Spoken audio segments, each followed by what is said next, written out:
Every year in Australia, National Road Safety Week asks us to stop and reflect on the lives lost on our roads. But behind every preventable crash, every reform, every policy announcement, are people making incredibly difficult decisions in real time. And sometimes those decisions change everything. In this episode, we go behind one of the most significant road safety reforms in modern Australian history, the introduction of mobile phone detection camera enforcement. At the time, the evidence base was still emerging.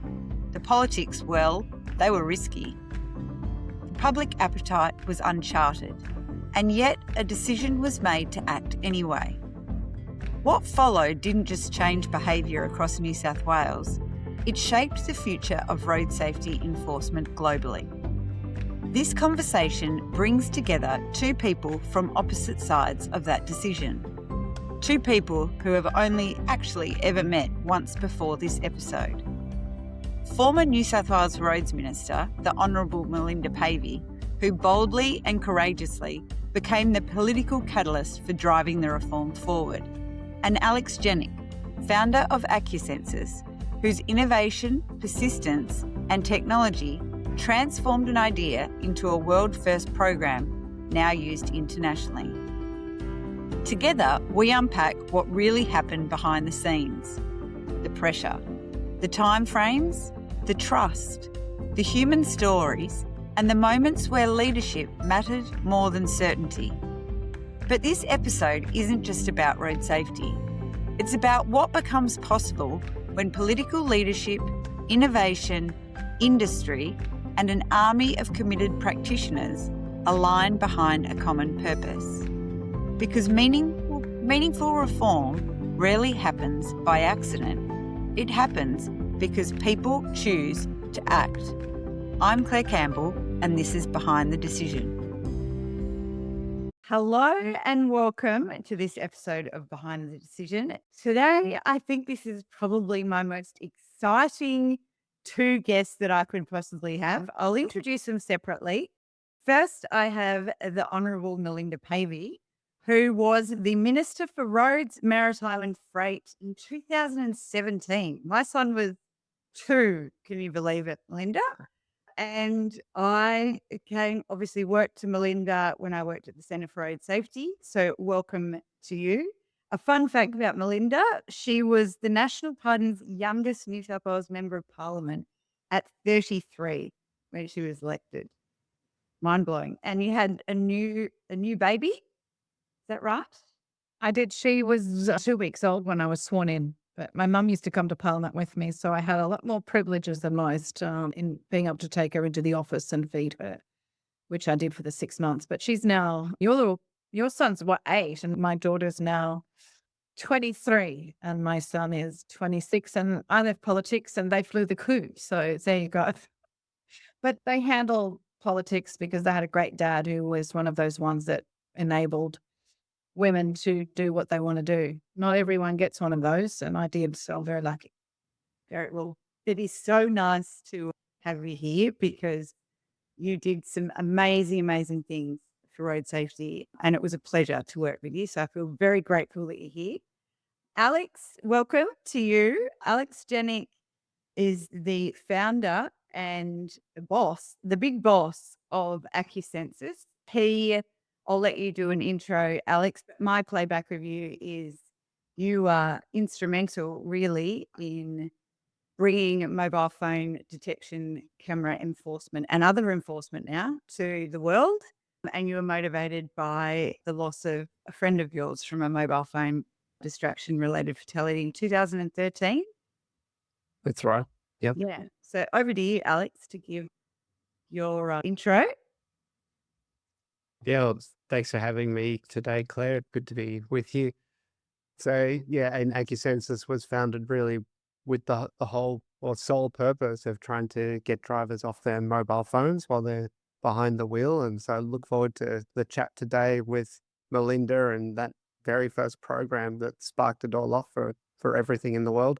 While we're talking about kids, when I founded Acusensus, my son Marcus was 2 years old.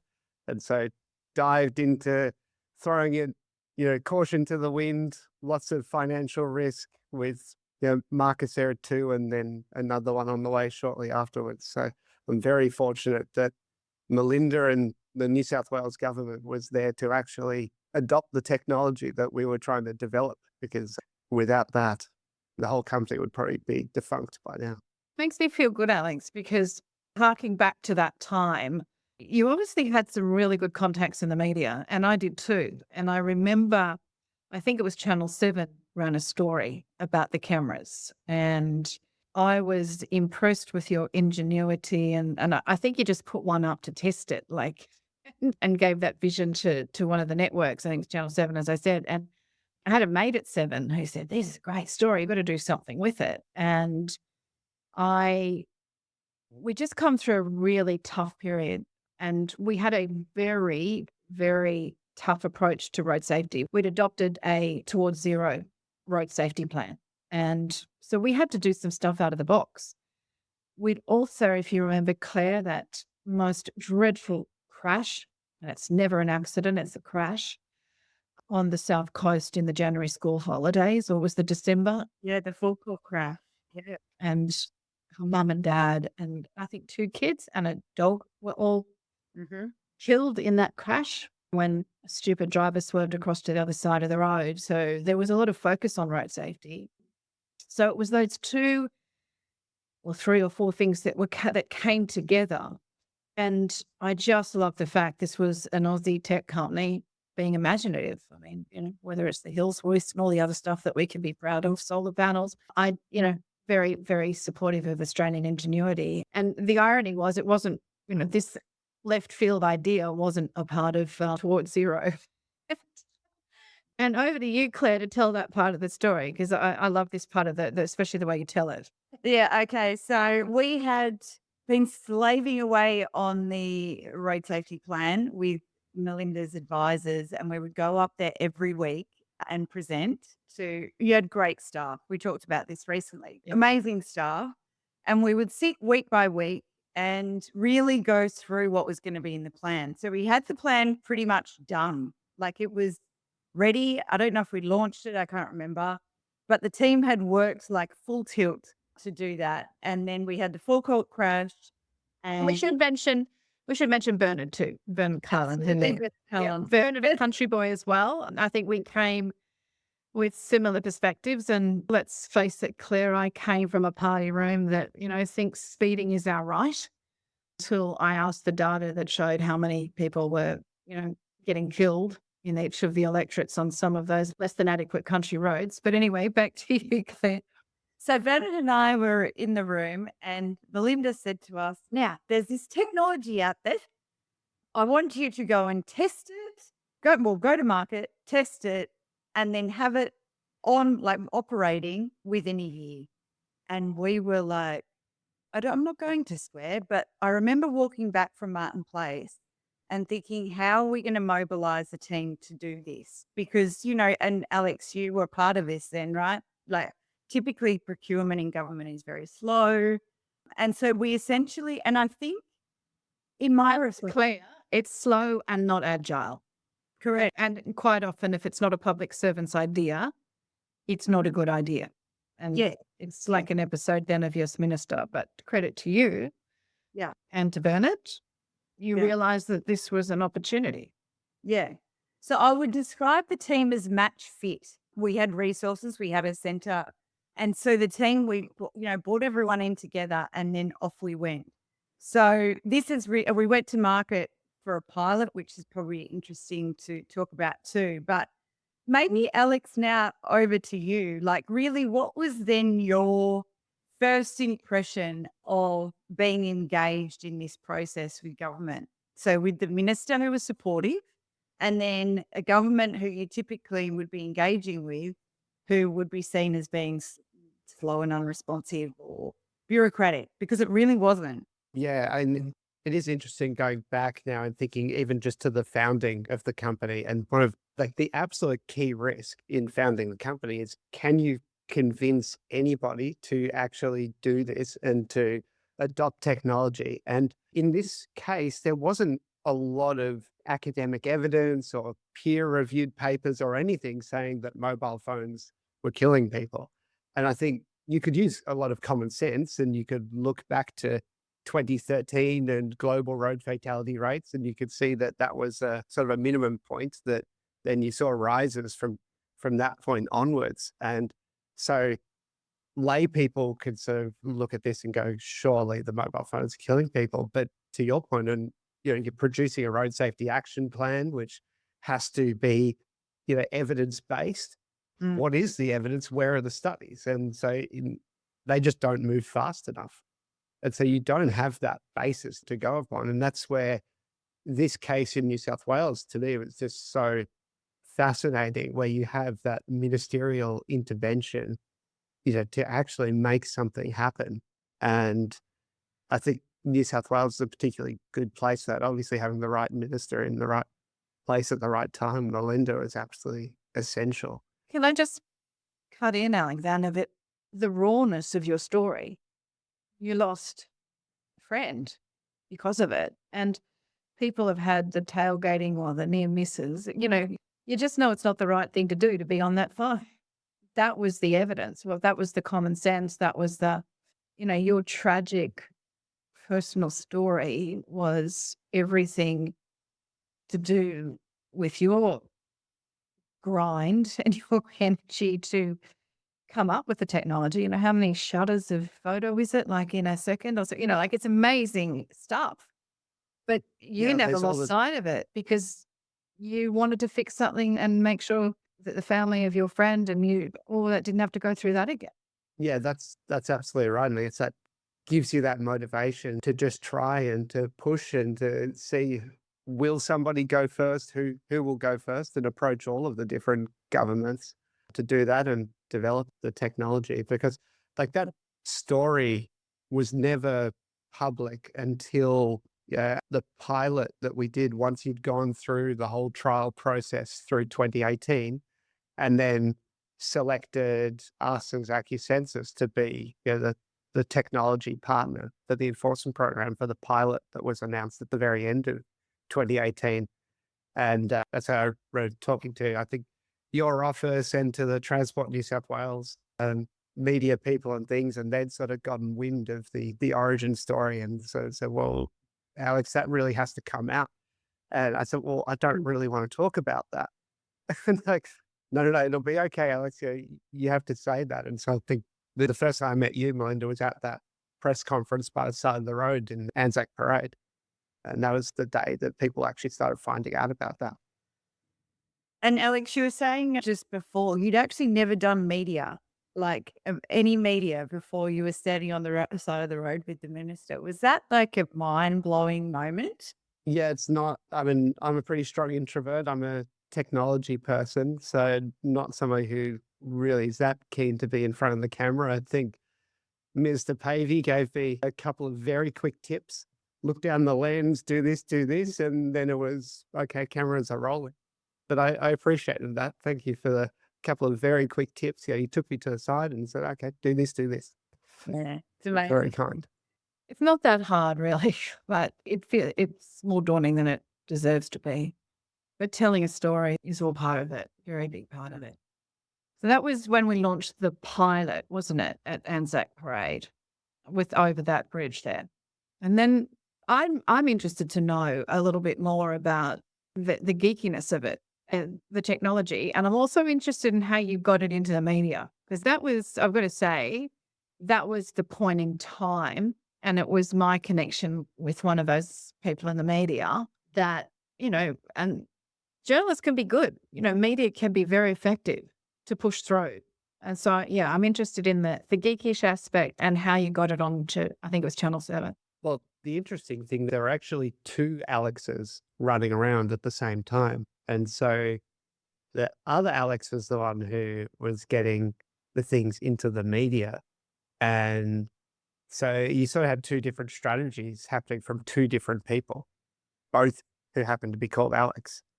And so Alex was trying to push it with the media side, and I was trying to go more behind the scenes with the government side and the bureaucracies. And then ultimately, both different approaches or technologies were tested through the trial in 2018. And so that's where I can sort of get to the geekiness part, I guess, of what was maybe different about what we were doing that was quite complicated, I guess, because it's sort of easy to sit here now and say, yes, you can take a very clear photo through a windshield of a car and you can use AI. But when we founded the company, that was by no means certain. There was a lot of technological risk in this, and it's actually a really hard problem to solve. And I guess the trial that Transport New South Wales went through just sort of proved that, just how different approaches would work or would not work. And so the system that we developed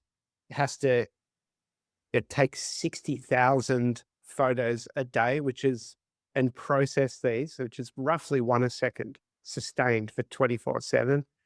Get rid of all the glare on the windshield. It has to be a photo that can hold up in court. That has to be really clear evidence of somebody using a phone. And you even just think some of the basic things, and okay, we know everybody uses a phone, but are you going to capture it in that moment when somebody goes underneath a camera? And that's what the testing and the trials before the official trial, it revealed or could show Transport that, yes, we've tested it on a bridge, we've tested it here, we've done this. And so you're going to see about 1 or 2% of drivers using their phone at any given time on the network, which of course is incredibly dangerous. And now fast forward, 6 years on from that, and the rate in New South Wales is much, much lower than that. It's, 0.1 or 0.05% of drivers using a phone at any given time, which is a fantastic outcome.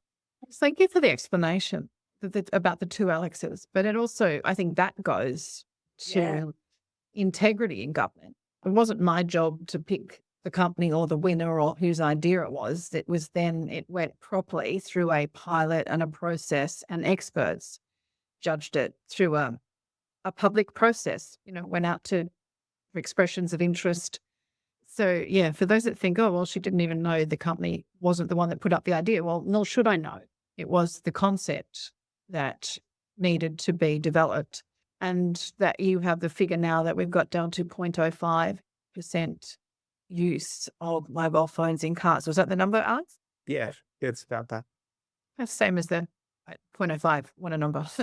Meant for when they brought in alcohol breath testing. Everyone went nuts. Again, particularly in the country, they couldn't go and have 7 schooners on a Friday night and drive home. Well, sometimes they do, but that's why sometimes we need those police patrols out there. Now, Melinda, once you had said to us, off you go, how did you approach it politically? Was it something that people kind of went, yes, we understand broadly, we're going to stand behind you politically?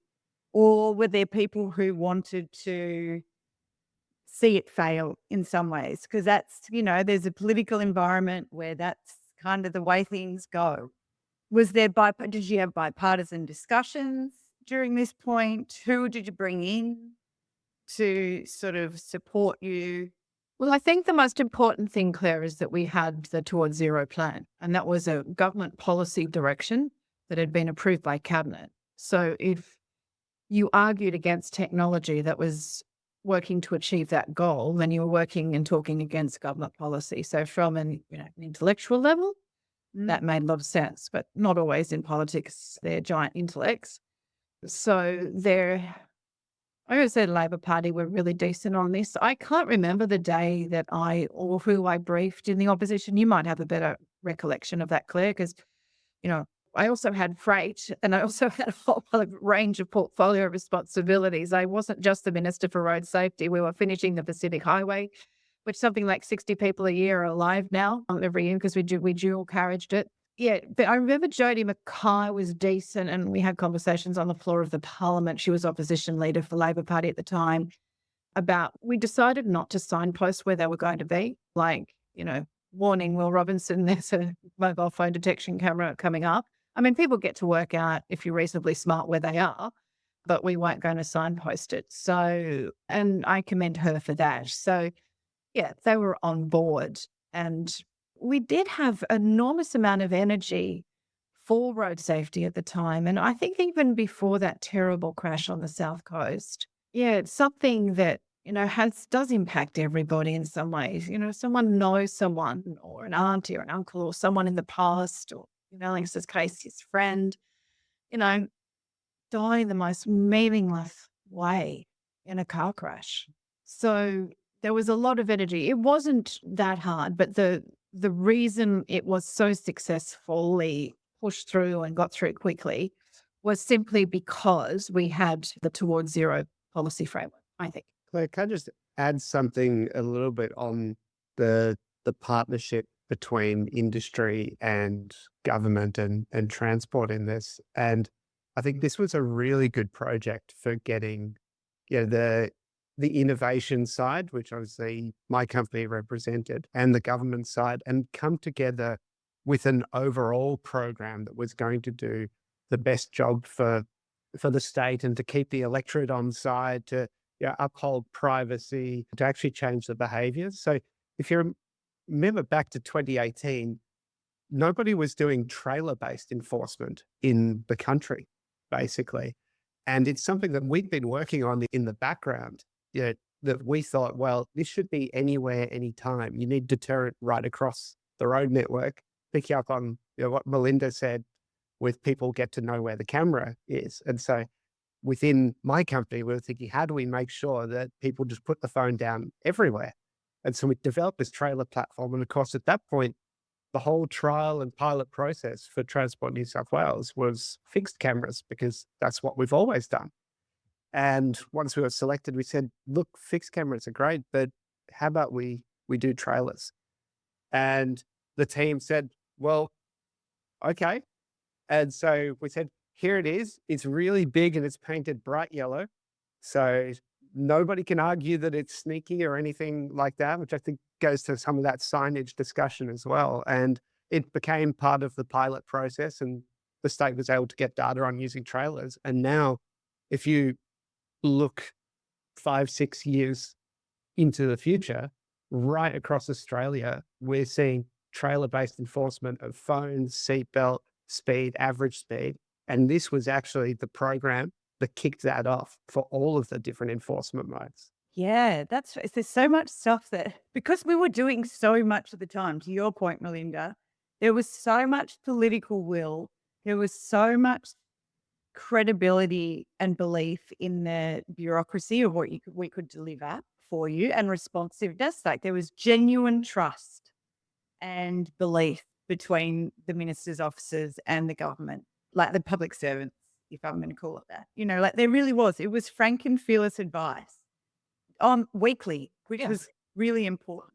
But yeah, And to be honest, Claire, there weren't, despite your good self being there, I didn't really thrive on the idea of my road safety meeting, because, it was hard. Yeah. It was hard work, and, you pricked my conscience all the time. And, I knew that if I had to take some of that stuff to party room, it was going to be hard. The minister that was before me was certainly not an advocate of some of the work that you guys were doing.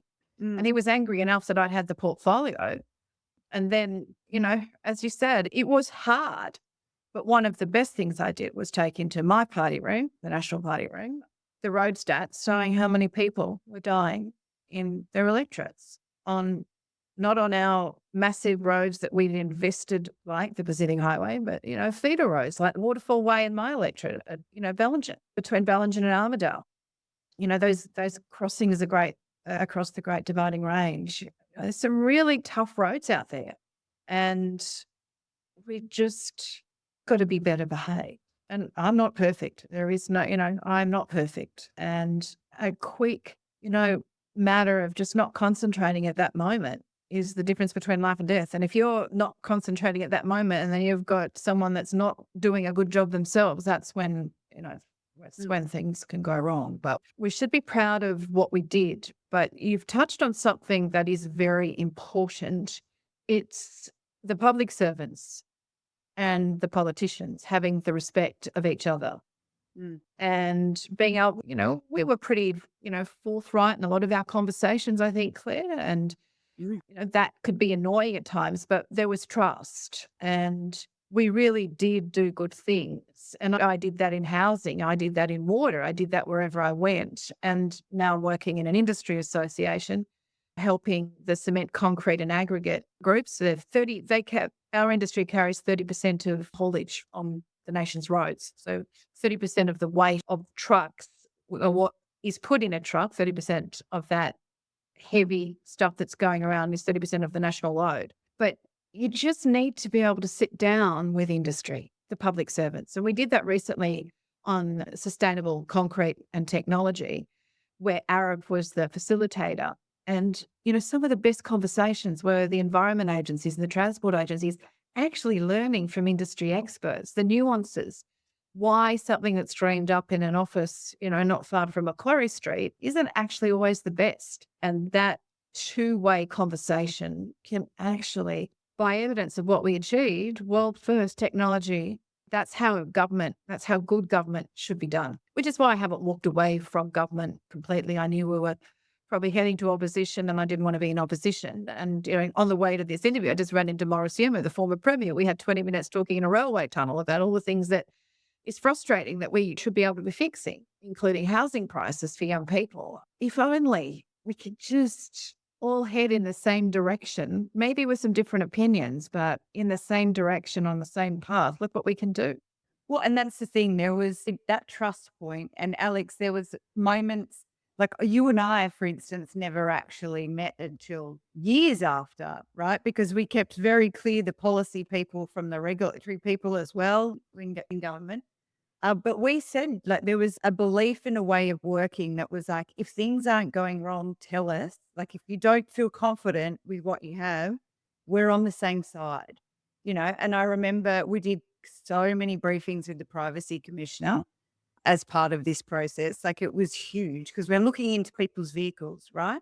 So that was a massive hurdle. We had an amazing legal team who was supporting us within transport, working hand in hand to negotiate how we were even going to write the legislation. Like, it was a lot. There was a lot going on. So, yeah, I think that I found something online to say that when we must have done like an initial pilot, and then there was the year, I can't remember, it's all a bit blurry, but there was 11,000 potential offences in 1 month, Melinda, that you announced. So we must have done a 1 month sort of feed, right, Ellie? And then we reported that back, and then we went to the year trial, but we only gave warning letters. You know what? That was so important. Yep. That was so important because it was just another money grab. And then we were able to say, well, no, for 12 months, you're getting warning letters. That was so important. And we had a great public invitation. Yeah. Really important to build faith within a community. Yeah. Listen to the community. You generally listen and respect them. And I think there's a lot of pressure on people out there. And a lot of people do make mistakes on the road, whether it's a tradie running around at 70 rather than 60 and loses points and they do it on a public holiday. Sometimes I think we've been a bit hard, but we did, and I think I was very strong on that from that perspective of you just can't put this up and rake in the dollars. It wasn't about dollars and it should never be about dollars. It's about road fatalities and injury. You also had, your strategy wasn't also just human behaviour focused. You did a massive infrastructure project package as well. There was lots of stuff in that. Like, that was the government procurement stuff. Do you know what I mean? Like, you didn't just go, I'm going to target the safer people pillar of the system. Yeah, straightening out roads. I represent these people in these communities where it's just substandard. When we put the wire cutter, there are some people who hate those wire fences down the middle of a road. And I think Scandinavia does a lot, as you guys told me, but, it does separate traffic when people fall asleep. Yeah, see, if I was in my previous days, I would have said, you can't say wire cutters, Melinda. It's roadside barrier. Well, that's because I am in tune with the community, because that's what often they were called, because that's what would happen if a motorbike rider went through. And so there was always, we're out there on the stump having to face these questions and these comments or these attacks from community members, and you've got to be able to listen to what they have to say and have a good response back. I mean, to the point, there was one thing that I'm going to admit to that the bureaucrats almost got me on, which was there was a very big push on from the finance minister and our services minister. So Dominic Perrottet was finance and Victor Dominello was the services minister. And I don't know, I think they're 10 years younger than me. They were just insistent Australia was going to be the first mobile phone license. So your license could be on the phone. Oh, yeah, I remember this. And I've got all these bureaucrats coming in, not your team, Claire, but other sectors of the transport. Oh, we can't do this, Minister. This is a waste of our resources. And we've got bigger problems with what's it called? The RMS. What's that big beast, the motor registry thing that, we've got to do this, so we've got to do that. Yeah. And anyway, I went, okay. And then I went back to Dominic and Victor and I went, no, Melinda, we're doing it. And they did it. And they pushed that one through. They forced that one. And that technology is the first in the world. And I think Victor's doing some great work overseas. I haven't caught up with him in a while, but I do think, the lessons that we showed here in New South Wales and a couple of, those things, as well as motor registry changes, if only all the government agencies used it efficiently. But Taiwan's big leader in this in the world. I do think that we can improve the way governments provide services to community. And that is the challenge, Claire. It's the meetings that you should and did have with the Privacy Commission. It's making sure everything is lined up so it's appropriate. No one's, Elon Musk's not making lots of money or Sam Altman, that it's done in an appropriate way that delivers value to taxpayer and efficacy. And I think then we can actually spend more time teaching our kids or walking Oxford Street to get those bloody bikes off so they don't mow down the yoga people. I mean, that just drives me crazy. I ran into Claire and Bernard the other day. I said, where are the police? There's Surrey Hills Police Station 200 metres away with like 1,000 people, but no one's walking up Oxford Street where there is a bike lane. And every time I walk up Oxford Street, I'm nearly taken out by one of those food deliveries. Like, get off the footpath and get on your specially designed road. It's a constantly evolving system, Now, Alex, I want to ask you, was there any moment where you were like, oh, we're not going to be able to deliver? Like, was it too quick, or do you know what I mean? Did you have real moments where you were like, I don't know if we're going to be able to deliver on what we have? And how did you pivot or address things like that? Yeah, and I think we were fairly well ready, by the time that the New South Wales process came through for real life testing on the M4 freeway there, which is where that 11,000 stat came from. That was the head-to-head testing of the three companies who were selected after putting their hats in the ring. I think we didn't know at that point how well AI would work, and admittedly it wasn't working particularly well in mid-2018, which maybe to be expected. But we had good backup plans for how we could ensure privacy. But one of our main design choices, which was informed a bit by this, was to always keep a human in the loop. I think that's one of the big misconceptions in the community, that this is just a machine making a determination.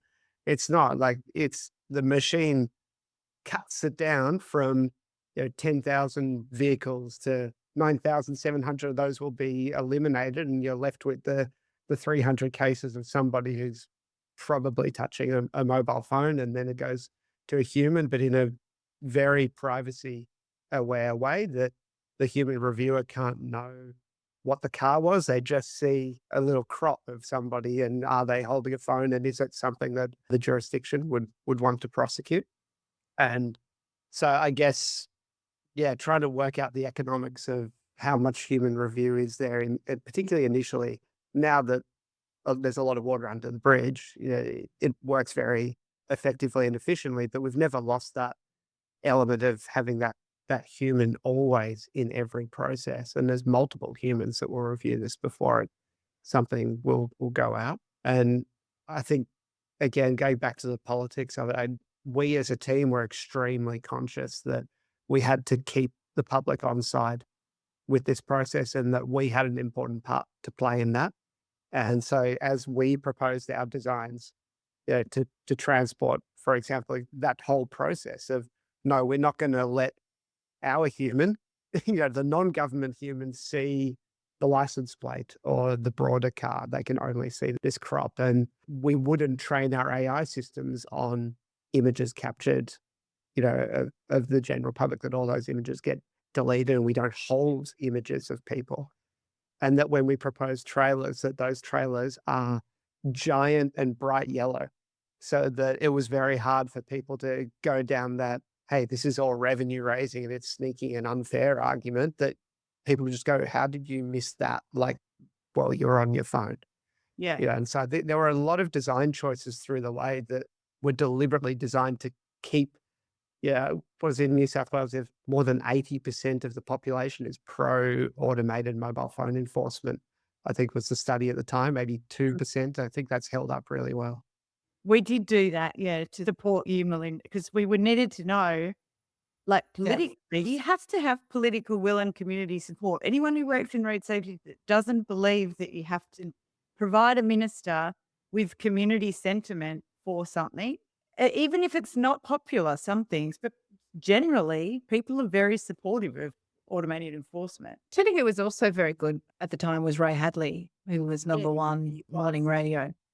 He's always been a big, I'm in that car going to golf, I'm putting the phone in the glove box or in the boot. Like, he was actually important. I mean, obviously we have the ABC and the Sydney Morning Herald on side, but you don't want, the Telegraph and Ray or, Alan Jones at the time, whatever, just attacking you. He was a very, very focused on road safety. And I remember one day taking him and the Attorney General. I took myself with the Attorney General to see Ray before a program one morning to advocate strongly. We were the only state in Australia that prohibited people getting a driver's license for a mistake made, say, when they were 20 or 21, they were banned for life.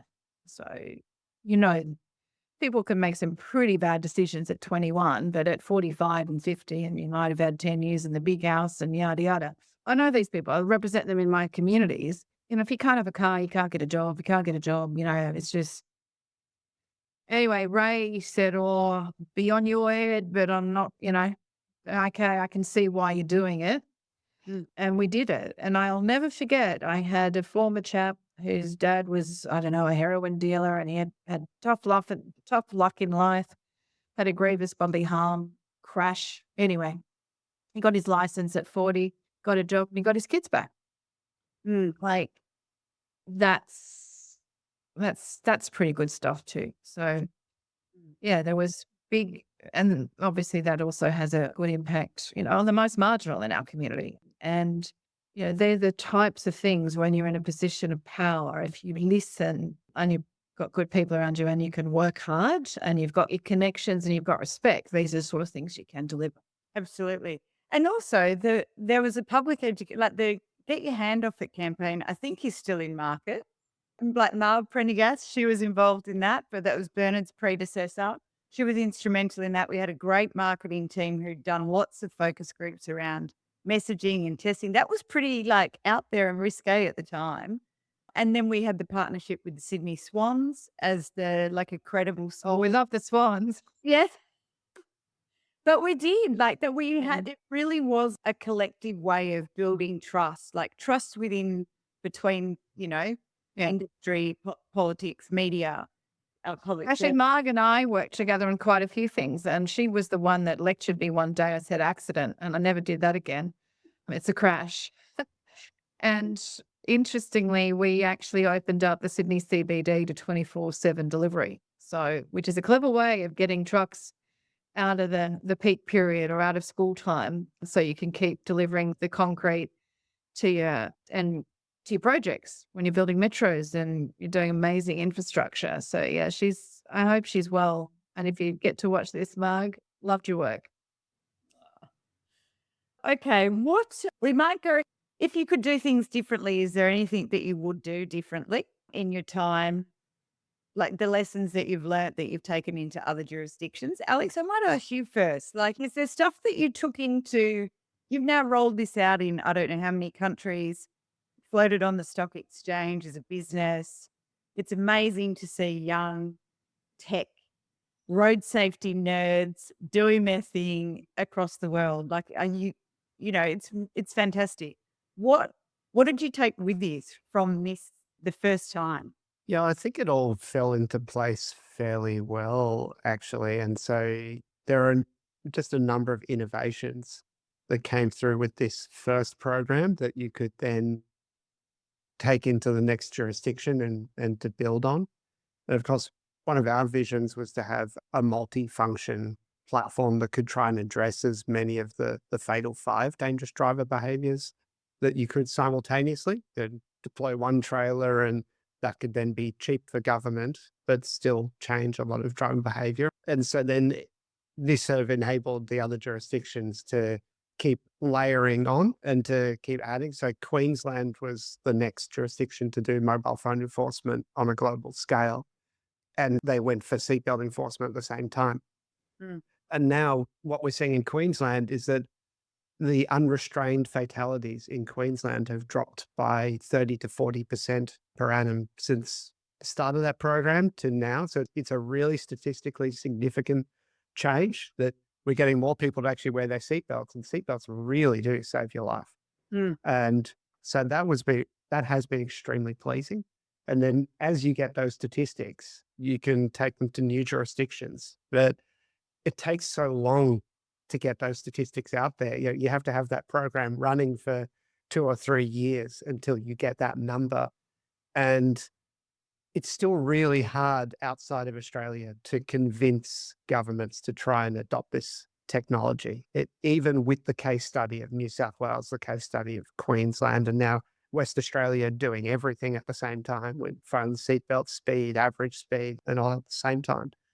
But we spend a lot of time and energy and money offshore trying to convince people to adopt phone and seatbelt enforcement as a starter, and it's always hard work.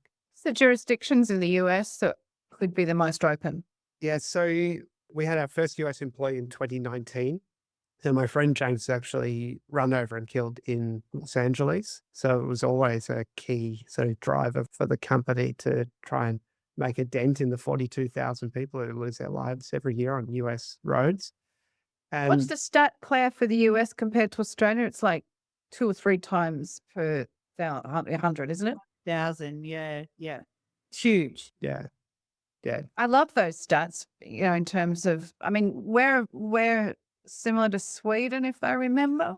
We're similar to Sweden in our urban rate. So our urban crash rate per 100,000 is about 2.4. Guys, see, if Bernard was here, he would tell me this off the top of the head. 2.4 per 100,000, maybe in regional, it's like 3 times that. That's it's a blend with Yeah. shit closer to 5 per 100,000, while in the United States, it varies by state, but generally they're up around 15, 16 per 100,000 will die each year on the roads. It's a totally different, cultural, political environment. So very much less accepting of automated enforcement in the United States. There's still only a handful of states that do automated speed enforcement, for example. But how we worked out how to go into the market was to work with police. And so we have enforcing systems in 9 states in the US right now. And a lot of them, we don't send tickets in the mail. It's the technology sits by the side of the road and does what is very hard for a police officer to do, which is work out if a driver going past is using the phone, wearing a seatbelt. We'll also see if they're speeding and some other things about that vehicle as well. And the police wait, a kilometre down the road, and they get all the evidence of the offence and then pull the driver over and issue a ticket there and then. And so that's really been gathering momentum over there. And so it's sort of for us a bit of a crawl, walk, run strategy that, okay, get it normalized that, hey, you can be pulled over. That in the northern states of the US? More the southern states, actually. So our first customer was North Carolina, and then we have Georgia, Arkansas, Kentucky, Nebraska, and so keep What a going. But hoot. yeah, I bet you had some fun over there in the south.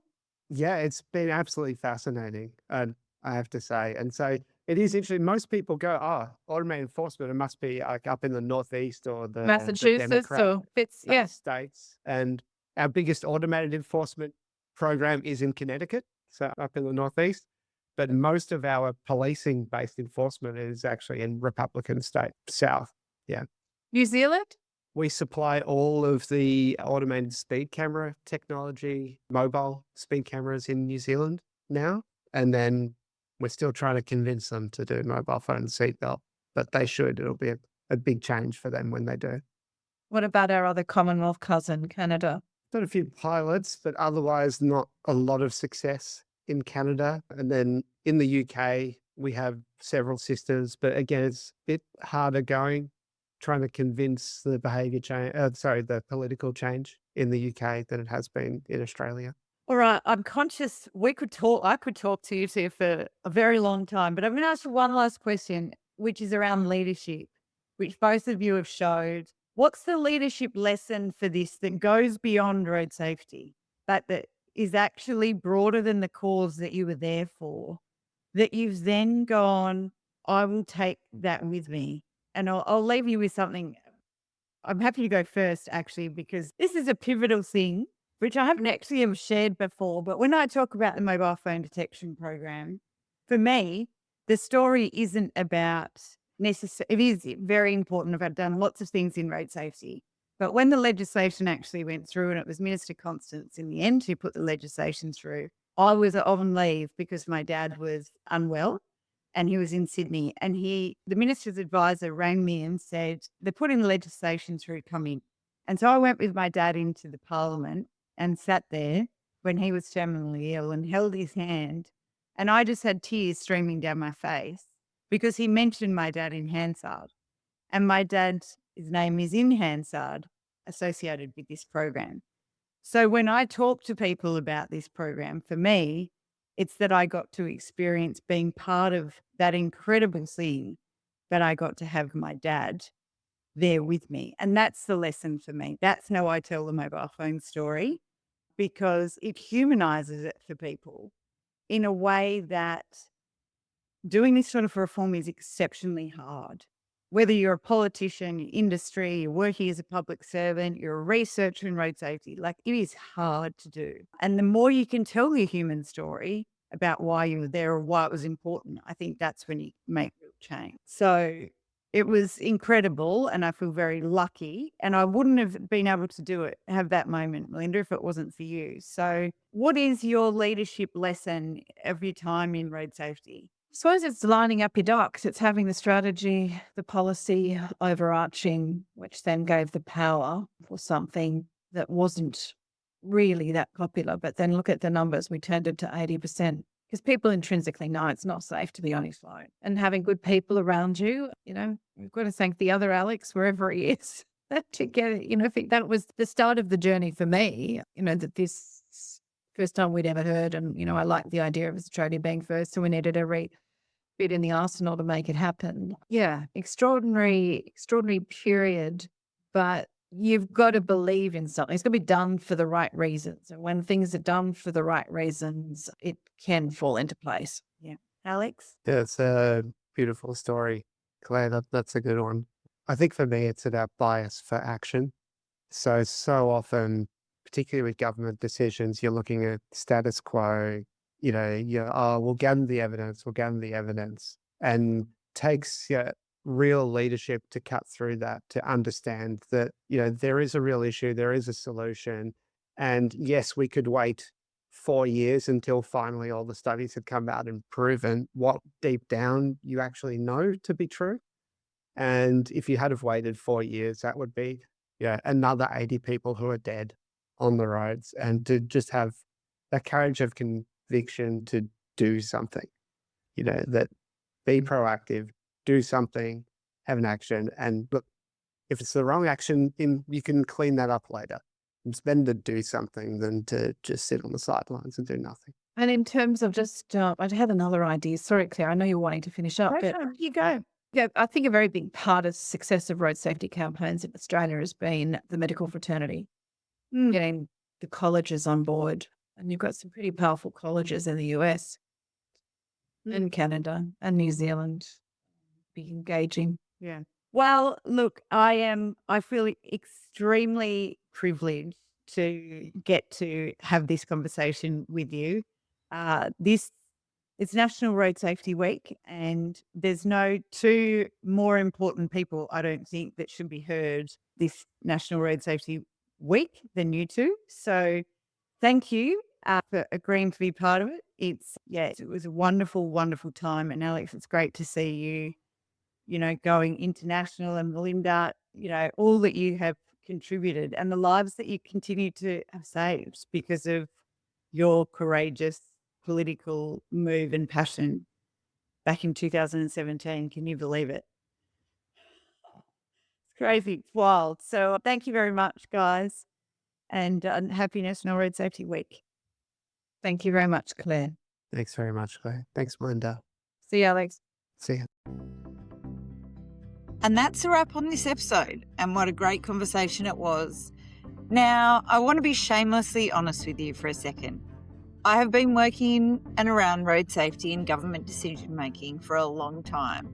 And the reason I started behind the decision is because the conversations that actually move the dial, they almost never happen in public. So I hand select the people I bring onto this show, people like Melinda and Alex, because they have actually been in the room where it happened and they're willing to talk about it honestly. Now, I have something for you. Grab your phone and open your camera, because I'm going to drop a QR code right here. 2 things I want to get your way. First, if anything in today's conversation sparks something for you, please share it. The more people who understand how road safety decisions are really being made, the better chance we have of making better ones. Second, I want to send you a practical resource on how to actually move a decision that's been stuck, because that's what it's all about. And we know how we can get there if we understand these things. Thank you so much for listening. I always love hearing from people who've tuned in. Reach out, tell me what landed, and until next time, keep taking action to move decisions forward for road safety.